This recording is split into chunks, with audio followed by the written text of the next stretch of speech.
آپ کی خوشی. چلے میں آگے دعوت دیتی ہوں ڈاکٹر احسان تابر صاحب کو کہ وہ اپنی نگارش پیش کریں. جی ڈاکٹر صاحب اپنا مائک آن کر لیں.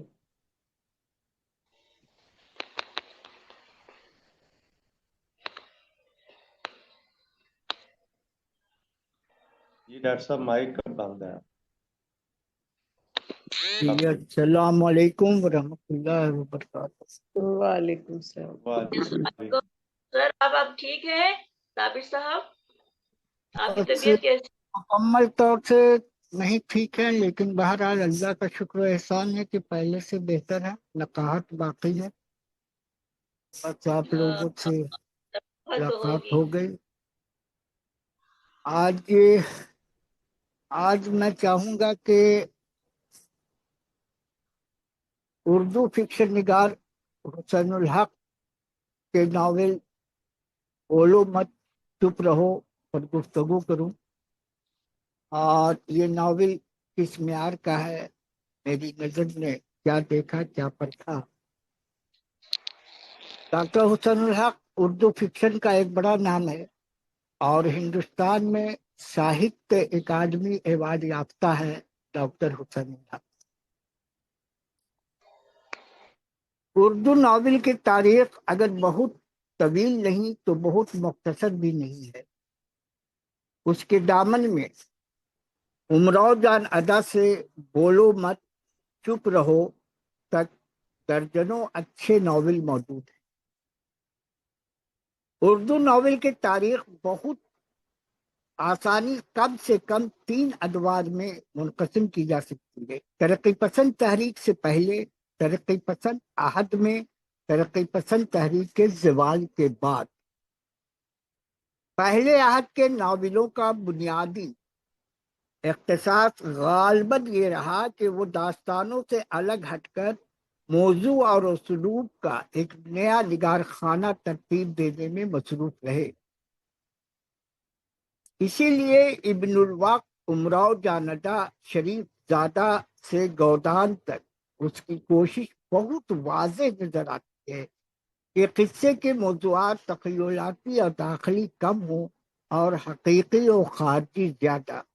یہی وجہ ہے کہ صرف ابن الوقت امراؤ جان ادا جیسے ناول ہی نہیں بلکہ گودان جیسے ناول بھی، جو کسی اشتراکی حقیقت نگاری کی ترجمان نہیں کرتا اور سیاسی طور پر گاندھیائی فکر کو ساتھ لے کر چلتا ہے، وہ بھی موضوع اور اسلوب کے لحاظ سے اپنے آپ کو داستانوں سے ممیز کرنے کی کوشش کرتا ہے.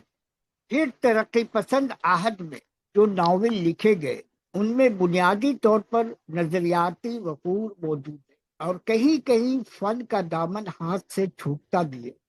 مگر اس کے باوجود موضوع اور اسلوب دونوں لحاظ سے ترقی پسند ناول اپنے سے پہلے کے ناولوں سے منفرد نظر آتے ہیں. مثال کے طور پر کرشن چندر کا شکست انداتا، عصمت چغتائی کا ٹیڑھی لکیر، خواجہ احمد عباس کا انقلاب، شوکت صدیقی کا خدا کی بستی وغیرہ پیش کیا جا سکتا ہے. ترقی پسند تحریک اور غیر ترقی پسند تحریک کے درمیان ایک زمانہ آزادی کے بعد کا بھی خاصا اہم ہے، جس میں اچانک نظریاتی شکست و ریق کی کیفیت پیدا ہو گئی تھی اور جس کے نتیجے میں ہم وحشی ہیں اور انسان مر گیا وغیرہ جیسے ناول سامنے آئے. مگر یہ جذباتی دور جلد ہی گزر گیا اور اس کے کچھ ہی دنوں بعد آگ کا دریا، آنگن، اداس نسلیں وغیرہ جیسے بہترین ناول لکھے گئے جو موضوع اور اسلوب دونوں لحاظ سے غیر ترقی پسند آہنگ کا پتہ دیتے ہیں اور اردو میں بہترین ناول نگاری کا معیار بنتے ہیں. یہ ساری رودات 1960 تک کی ہے. 1965 آتے آتے حلقہ ارباب ذوق کی وہ فکر جو ترقی پسند تحریک کے عروج کے دنوں میں دبی دبی سی تھی، اپنی پوری قوت کے ساتھ سر اٹھاتی ہے اور نتیجتاً سوغات کا نئی نمبر سامنے آتا ہے، اور پھر 1966 میں شب خوں کا اجرا ہوتا ہے۔ یہ دور بنیادی طور پر جدیدیت اور جدید اردو افسانے کا عروج کا دور ہے۔ ہر تجرباتی دور کچھ دنوں تک افراد تفرید کا نمونہ تو پیش کرتا ہے۔ 1966 سے 75 تک یہ نمونے اردو ادب کو بھی دیکھنے پڑے، مگر 1975 آتے آتے افسانہ نگاروں کی ایک نئی پوٹ سامنے آئی، جس میں سلام بن رزاق، انور خان، قمر احسن، شفق، شوکت حیات، عبدالصمد اور حسین الحق معیار و اسعاد کا درجہ حاصل کر چکے ہیں۔ مذکورہ بالا افسانہ نگاروں میں سے زیادہ تر ناول بھی لکھے ہیں، مثلا شفق کا کانچ کا بازیگر، قمر احسن کا آگ الو صحرا، انور خان کا پھول جیسے لوگ، عبدالصمد کا دو گز زمین اور حسین الحق کا بولو مت چپ رہو۔ مذکورہ بالا آخری ناول بولو مت چپ رہو اس وقت راقم الحروف کا موضوع گفتگو ہے۔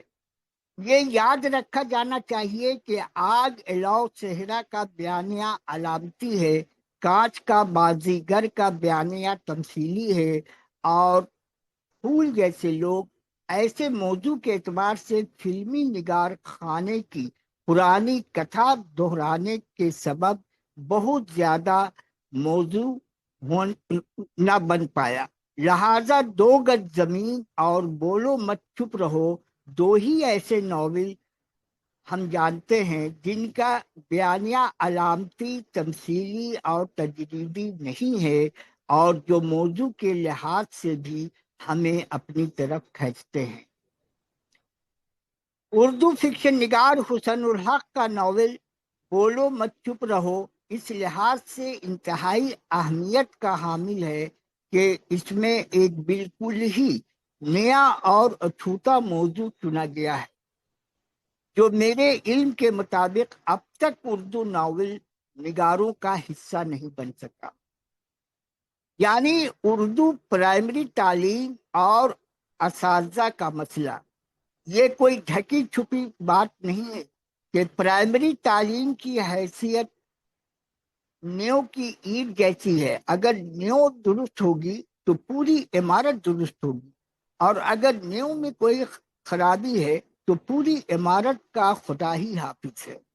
حسین الحق نے آزادی کے بعد اس کی عکاسی کی ہے اور دکھانے کی کوشش کی ہے کہ جس ادارے پر ہمارے مستقبل کا دار و مدار ہے، وہ ادارہ، اس ادارے کو چلانے والے اور اس ادارے سے منسلک حضرات کس قسم کی بدعنوانیوں کا شکار ہیں اور کیسے کیسے مسائل سے دوچار ہیں۔ اور صرف یہی نہیں، صرف ابتدائی تعلیم کو پیش کر دیا گیا ہو، بلکہ اس ابتدائی تعلیم کے سلسلے میں ہمارے یہاں جو سرکاری، پرائیویٹ اور مشن اسکولوں کی 3 سطح ہے، اور ان تینوں سطحوں کی وجہ سے ہماری آئندہ کی نسل جس طرح خانوں میں بڑھتی جا رہی ہے، اس کی طرف بھی بڑی خوبصورتی کے ساتھ اشارہ کیا گیا ہے۔ بولو مت چپ رہو کا مرکزی کردار افتخار الزماں آزادی سے پہلے انقلابی تھا، آزادی کے بعد اسکول ماسٹر ہو گیا اور اردو ٹیچر ہونے کے ناطے مولوی صاحب کہا جانے لگا، اور مولوی صاحب بگڑتے بگڑتے مولی صاحب ہو گیا۔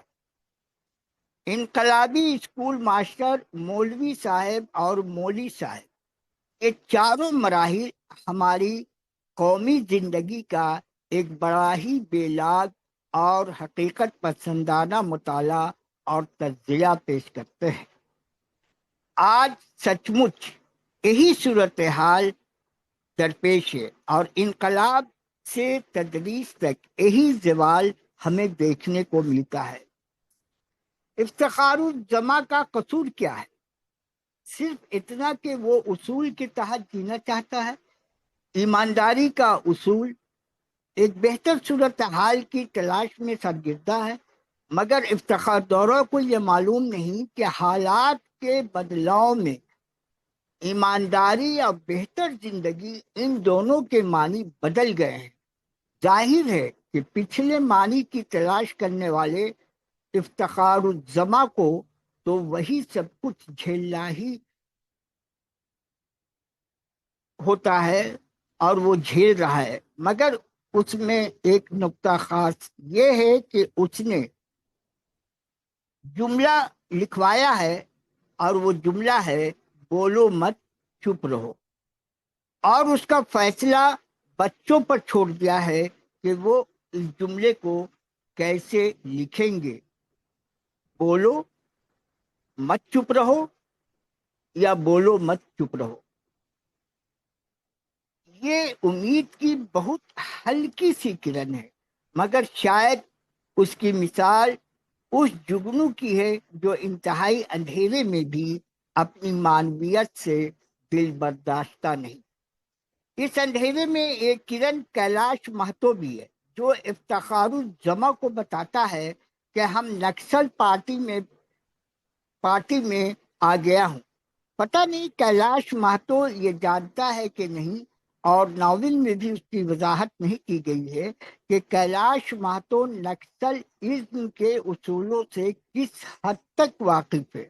ممکن ہے کہ وہ واقف نہ ہو، پھر بھی یہ کیا کم ہے کہ مہتو یعنی گوالا، یعنی ہمارے سماج کا پچھڑا طبقہ اس گروپ کے ساتھ ہے جو انسانوں کو اس کے جینے کا حق دلانا چاہتا ہے۔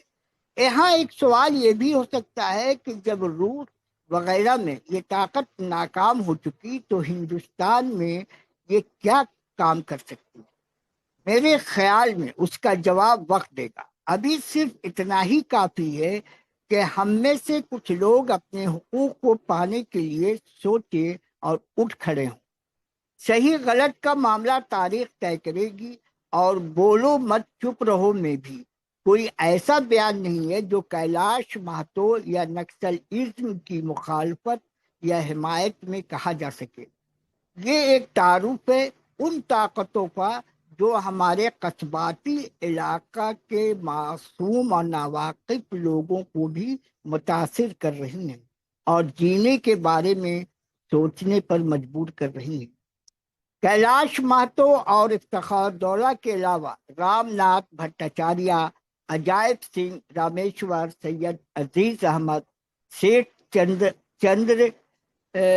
چندر راجیشور سنگھ، نیتا جی، حاجی برکت اللہ، کلیم صاحب، رام جی بنیا، ڈی ایس پی بھائی، کامریڈ آفتاب، ظفر ماسٹر، زین العابدین، دامودر پاٹھک، انصار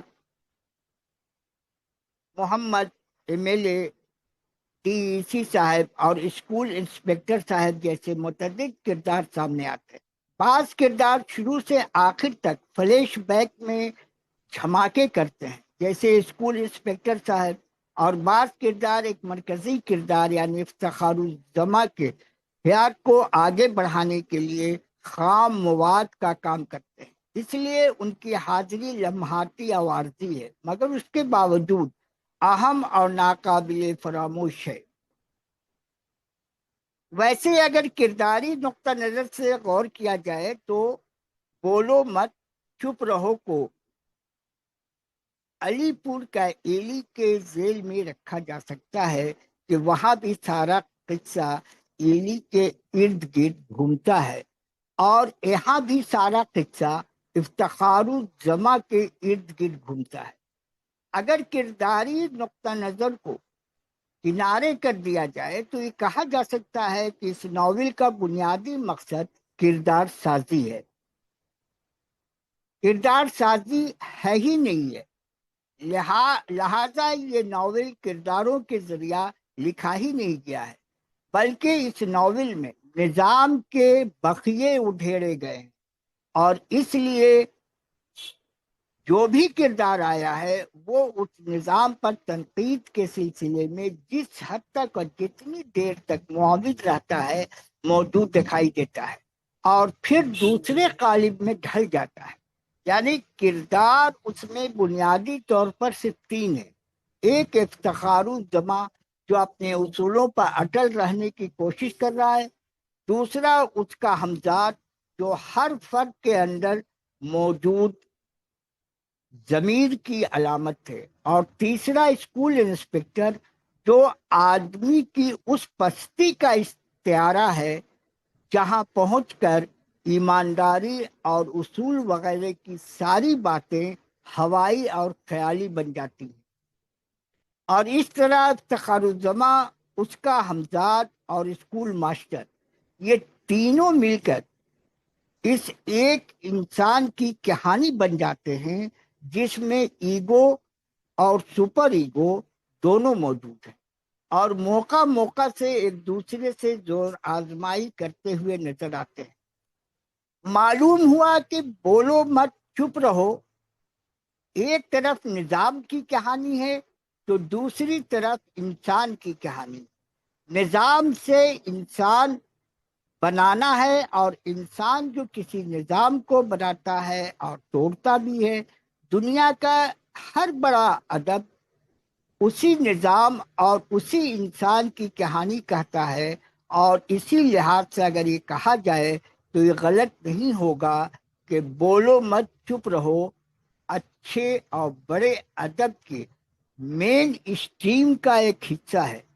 اب ظاہر ہے کہ جب بہت سے دھارے ایک ساتھ بہتے ہیں تو کسی دھارے کا سرجوش بہت زیادہ ہوتا ہے اور کسی کا بہت کم. وقت یہ فیصلہ کرے گا کہ بولو مت چپ رہو کا سرجوش طاقتور ہے یا کمزور.